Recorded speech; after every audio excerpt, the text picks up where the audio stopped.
Welcome to Through the Roof, where we explore life inside the walls we call home and the lives we build within them. I'm Ruth, property professional, storyteller and lover of all things home. Each week, we'll open the door to real stories behind the scenes of the property industry, design, inspiration and practical tips for shifting house, creating calm spaces and keeping your home safe, secure and beautifully comfortable. Because whether you own, rent or simply dream, everyone deserves to feel at home. So make yourself at home. You're listening to Through the Roof. Hi everyone and welcome back to Through the Roof. And today we're talking about something that most of us will do at least a few times in our lives, and that is shifting house. Whether you're moving across the street or you're going across the city or even going across the country, moving can be exciting and exhausting. It's one of those moments that brings both chaos and fresh starts in the same box. So it's an emotional thing. It's not just physical. In this episode, I'm going to share some of my favourite tips and tricks from years of helping people move, the practical, the emotional, and a few lessons I've learnt along the way.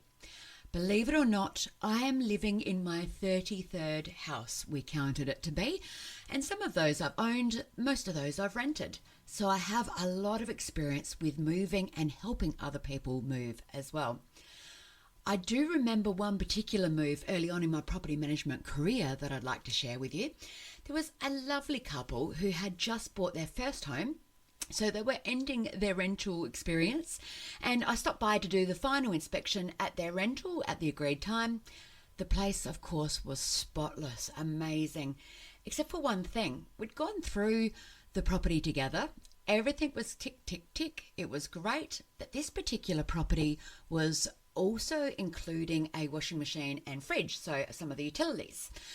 They had completely forgotten about the fridge. And so it was full. The removalists had already been, taken everything else. Of course, all the furniture was gone. It was just the fridge and the washing machine that was pretty much left there. But the fridge was full. It just didn't even come to their mind. They were present for the final, and so thankfully we were able to work out what we were going to do to make it different. So in the middle of this pristine, empty house with a heap of food on the bench, we opened the containers and we started eating leftovers, some amazing cheeses, some fruits, some yogurt, and during all of this having a good laugh, and we're trying to give away jars of jam and some pickles to the neighbours as well that they knew really well. It is actually one of my favourite memories that such an oversight ended up being such a beautiful thing. And once it was all emptied, they gave it back to me. Just a quick wipe out. And it was all right again. So that problem was solved with an amazing experience. It was such a small moment, but it reminded me that no matter how organised you are, moving is messy. And that's okay. The goal isn't perfection, it's progress. So a few tips and tricks to help smooth the move. Let's talk about how we can make your next move smoother, calmer, and maybe even enjoyable. I love moving. That's why I moved so often. The idea of being able to start afresh in a new environment and clean, and it's beyond a spring clean when you're moving, because you're literally cleaning everything. Not only your furniture gets a good wipe over before you go into the new place, but you're cleaning the new place before you're putting stuff in too. Well, at least that's what I would do. So the first thing I would say is plan early and go backwards. So work out, okay, so this is your move date. First of all, am I going to move in 1 or 2 days, or am I going to make it a whole week between two properties so that we can move the boxes and furniture and pretty much reside in the new property as of overnight, but then going back and cleaning, etc. You want to make sure you've not run out of time. So from the start, you've got your move-in date. Moving backwards, you're then going to work out removalists. So not everyone can afford a removalist. Are you going to be depending on family and friends who have got trailers, who have got perhaps station wagons to take boxes? How many people are you going to be needing? Or are you even going to be looking at one of those self-hire trucks where you can move yourself? You can fit everything in there, but then are you going to need manpower? Who are you going to call? Book it in. I always tell people, if you think you've started early enough, then add an extra week. So we're going to go back from that again. This is where you've worked out your dates, you've worked out who you're going to have shifting with you, but then you're going to have to work out your plan of packing, what sequence you're going to be doing that, and also things like booking in a gardener. If you don't have time to do it yourself, this is the step or stage where you usually need a bit of notice to the gardener. So you want to also provide them with a photo. If you're renting, provide them the ingoing photo of what the garden looked like before you moved, so that it will resemble that same condition when you're leaving. And that is something that's really vital for the bond as well. You're going to also be wanting to start to declutter before you pack. So in your calendar, put in your dates prior to packing as to when you're going to start decluttering. You might have a garage sale, you might start giving stuff away, and you might start going through what is keepable, what you just don't need anymore, what you might sell on Marketplace. I love Marketplace. Just wanting to be able to move less if the opportunity arrives. Moving is a perfect opportunity to reset your home energy, your style. You might decide that, okay, I went through a stage of going quite bohemian before. Now in this new house, I'm going to be going for a lot more classic or modern look maybe. You might be starting to wanting to buy new rugs for the new place. So maybe you might get rid of old rugs, for example. You're going to be wanting to stock up on boxes about now as well. You don't need to be paying big money to get them, although you can. You go to the storage places and you can buy kits of different boxes. But what is a good idea is actually keeping an eye on Marketplace again for others that have moved and they've gone into their new place and they're now giving theirs away or at a reduced price if they've purchased theirs from a storage place. So you can get bulk loads of boxes. Another hint is going to your local shops that will be having boxes that they're just throwing away. Chemists, you'd be surprised how large their bulk items come in. They're always trying to get rid of boxes. Let them know, okay, in a month's time, I'm going to be needing boxes. Between now and such date, can I pop past once a week and pick up some boxes from you? I've never had any of them say, no, we'd rather throw them away. Bunnings, although their boxes aren't as good as they used to be, probably best to actually speak with them and ask them, when do your big boxes come in so I can jump in on that date and grab some? How oftentimes do we go to shops and we try to get their boxes and only the real tiny ones left and you can't seal them? So if you're going to try that, make sure you speak to the actual shop and say, what day of the week do your big deliveries come in? The other hint is as well is when you're actually setting up the boxes and you're getting to that stage of packing, tape the bottom up, not just the top. There's nothing quite like disaster occurring when somebody who's helping you picks up a box and the bottom drops out. It's, trying to find your tape, trying to get everything back in there. And then, yes, you still got cleaning, but it's easy to lose something that will roll away and hide elsewhere. So you want to make sure you're taping up your boxes when you're setting them up, ready to be filled.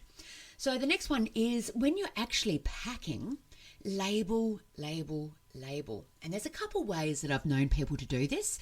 I have always chosen to have a big black texter to write on the box itself, and it will say the room that it belongs in and a brief description. It might be clothes, so bedroom.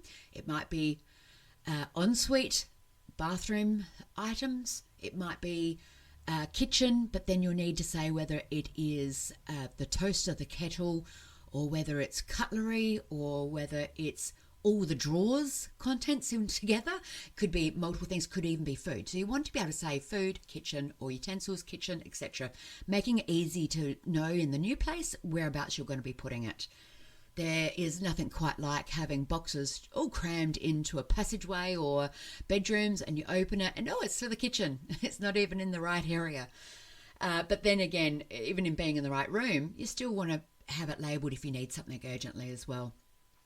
So you're taping it up. That's one way of writing on it. Another way that I've had other friends do it as well is actually colour code their tape. So they would do, for example, blue for a kitchen, green for a main bedroom, or pink for the girls' bedroom, blue for the boys, and bathrooms might be orange.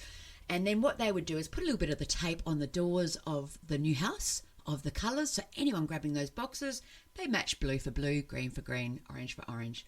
And you can get different types of tapes from Spotlight.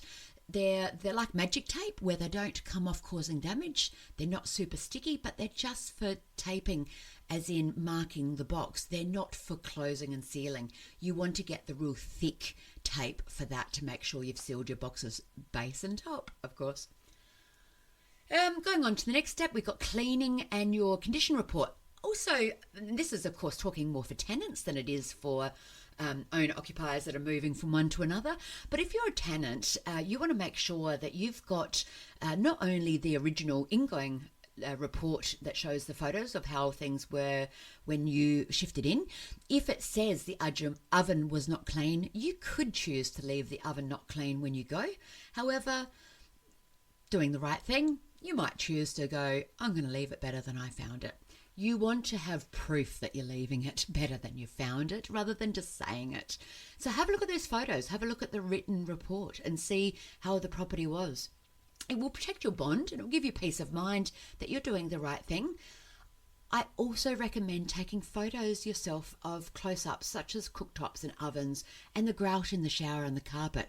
So what's your interpretation of cleaning may not match the property managers, and there's a chance, especially if you're with a larger property management company, there's a chance that the person who's doing the final is not the person who did the ingoing. So they're going by the report. They might interpret it different to how you remember it. So take photos once you've cleaned it to show that you've left it clean. But most importantly, make sure those photos are time-stamped on your phone or on digital camera as well. Better to have too much and not need it than need it and not have it. There aren't many scenarios where you might need it, but you just don't know this early on. So always protect yourself with the way that you've cleaned it. Make sure it is clean and then document that it's clean. If something wasn't clean at the beginning and you're choosing to leave it dirty at the end, take a photo of that too, to be compared against the ingoing. And again, the chances are you're having a different staff member who's going to be assessing it. So you'll want to be able to show, here's before, here's my photo of after. Hopefully you don't need it, but you've got it if you do. Communicate early with your property manager as well. So you would already know that your lease is ending and for whatever reason you're moving on or choosing to move on. So you want to make sure that you've confirmed your vacate date. If there's any maintenance that needed to be reported or has been reported, following up that, hey, that was reported, it's not been fixed, so that isn't damage that I've caused. And it's really good that that new property manager who might be doing the final is then aware, okay, I'm going to this property, they have reported this maintenance. When I'm doing the report, that's not damage caused by the tenants. So communication is really important, and always, always, always put it in writing. Don't just have the conversation with them. A quick call is great, but you need to follow that up in writing as well. Just confirming our conversation was about these dates, and this is the date you're doing the final, when I'm meeting you there, or leaving the keys for you, or returning the keys back to the office. All of those small details you want to make sure have been finalised and agreed to as well along the way before it gets to the end part. The dates can be mixed up, and it's just a really good safety net to be able to make sure everyone's on the same page. So now we're going to the actual moving stage, and you want to make sure, actually going back one more step, you want to make sure you've got your first night box. Might sound like a thing you've never thought of, but always pack one box that has the absolute essentials that on the first night you are going to need to know where they are. It's going to want to have the kettle, some tea, some coffee, some mugs, and have those little UHT milk cartons in there, because they don't need to be put in the fridge. You can just open it up and use it straight away. And you have the little packs, they're like fruit boxes, so you don't need to use it all in one go. They are amazing for shifting house. And especially if everyone just needs a coffee break halfway through, you know where it is. You've got it. It's one of the first things that goes straight to the new house. And you want to make sure that you've set up, if people are helping you, that you can thank them with a quick tea break, coffee break, biscuits, whatever. You want to also have your phone chargers in this box and some toilet paper, because there's nothing worse than having toilet paper at neither property when you're going between the two. So leave some in the old and some in the new on the actual holders. You want to have some clean wipes or wet wipes. because you never know when there's a spillage happening or where you see something that's not clean in the new property, and you can just give it a quick wipe there. Put some bed sheets in there in your box as well. I'll be getting to why shortly. You want to have some pajamas, your toothbrushes, your toothpaste, and anything that just feels like comfort to you. So if you've got kids, for example, you might also want to have a bug out bag for each of them, which has their favourite blanket or like a small lap blanket, toys, snacks, fruit boxes, and a book or something that keeps them entertained. Especially if they're young children, you want to have somebody looking after them, at least during the shift, if not on the first night. And you want to make sure you've got your TV set up as one of the very first things in the new house for kids. And it's going to be one of the last things to be moving from the old whilst they're there as well. This is the box and packs that will save you from rummaging through absolute chaos at 10 p.m. when you need something. You're going to also, actually this is probably in the wrong order, but your utilities and address changes is one of the things that's most commonly forgotten as well. And I actually recommend doing this 1 week before you move. Is you want to redirect your mail. You want to update your address with family and friends. Don't forget doctors, specialists, and you're going to want to book in your electricity, gas and internet connections, reconnections, disconnections, all of that. Because there's nothing quite like the move-in day when you've got no Wi-Fi and no hot water, especially if you've got kids, even for yourself. It's not fun. You don't want to forget the change of address on your license, your Medicare card, and your banks too. So whilst there is the redirection, that's the safety net, but you want to have made sure that all of your new mail is going to the new property as quickly as possible, because redirecting does cost money and you don't want to have to redirect more than once. I think by memory a redirection lasts a month. So what mail might be then going to the old property? Did you know that the owner or the new tenant, they actually aren't obligated to redirect on mail? They should be sending it to the agent, but they don't have to. So you want to make sure you're not losing anything. Now imagine if you got a speeding fine during the shift, heaven forbid, but you wouldn't know about it. So you wouldn't know that it's going to incur more and more costs if you haven't updated your address to be able to be aware of it.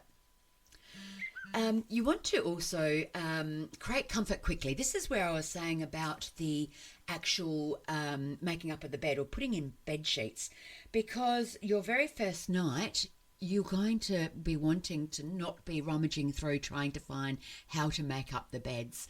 When you've moved your furniture, do the beds first.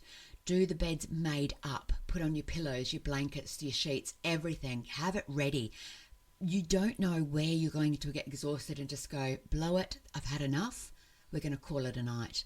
And then you've got this freshly made bed that people haven't put boxes all over because it's made, and you're able to then get a good night's sleep. Off you go again the next day. It is a game changer when you've shifted so many times like I have. It is the absolute priority. Don't forget as well your car insurance, your registration for your car. And that's where I get to with the fines, for example. When you're ordering Menulog or Uber Eats, make sure your new address is on the delivery. I've actually had people who have been home for a day, for example, at work, where they've gone and ordered Uber Eats having a sick day, and the meal has come to their work because they didn't check the address. And the same thing happens when you're shifting house. Make sure that you've changed your addresses everywhere you possibly can. So we've got the bed made up, you've got your packs, you've got everything ready to go. When you're actually shifting, I actually prefer to do one or the other, where you've got your furniture goes first or your boxes go first. I tend to find that boxes going first can cause a bit of an issue if you then have to try and get furniture in. You're trying to move boxes around, everything's in the way, and you blow a fuse. So I tend to do furniture first and then come back for all the boxes. Actually, no, that's a lie. I do my pot plants first, gardening, outside stuff first, all the indoor plants, because they can be left outside, out of the way.